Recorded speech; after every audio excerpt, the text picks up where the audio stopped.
Fonction d'usage, fonction technique et solution technique, c'est quoi la différence? Prenons le vélo pour commencer. Comme nous l'avons vu, le vélo a une utilité. Il sert à quelque chose, il satisfait une attente. En effet, il permet à son utilisateur de se déplacer plus vite qu'à pied. En technologie, c'est ce que nous appelons sa fonction d'usage. Pour permettre cela, le vélo est capable d'effectuer plein de choses. Il est capable, entre autres, d'être dirigé, d'être propulsé et de freiner. Les capacités du vélo s'appellent ces fonctions techniques. Mais comment ces fonctions techniques sont-elles réalisées?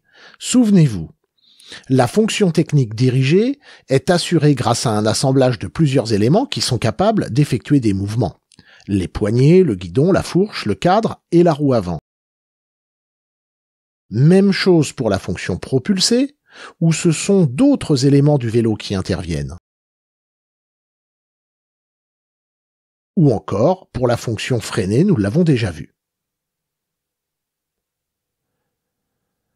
Ces assemblages d'éléments qui permettent au vélo d'être capable d'assurer ses fonctions techniques portent le nom de solution technique.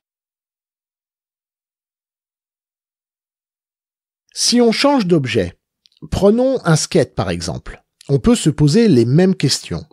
À quoi sert-il? Qu'est-ce que l'utilisateur attend de lui? Dans certains cas, le skate est utilisé pour se déplacer plus vite qu'à pied, comme pour le vélo. C'est sa fonction d'usage. Cela n'empêche pas que le skate peut être utilisé pour effectuer des figures acrobatiques également, tout comme certains types de vélos d'ailleurs. Ensuite, on se pose la question de quoi le skate est-il capable? On va trouver à peu près les mêmes réponses que pour le vélo. Il est capable d'être dirigé, d'être propulsé et de freiner. Ce sont ses fonctions techniques, les mêmes que pour le vélo.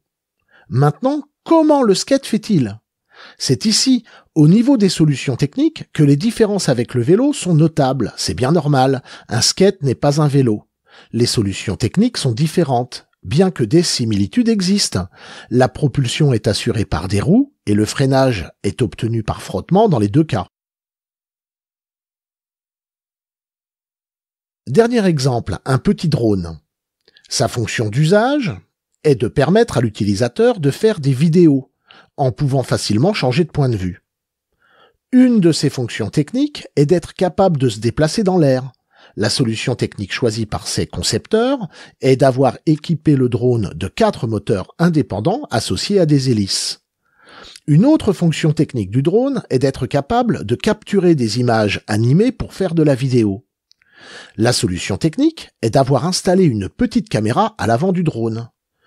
Une troisième fonction technique du drone est sa capacité à être autonome en énergie électrique pendant 13 minutes. La solution technique choisie est d'utiliser une batterie qui peut être rechargée facilement et rapidement. À travers ces 3 exemples, j'espère que vous avez pu mieux comprendre ce qu'en technologie on appelle fonction d'usage, fonction technique et solution technique.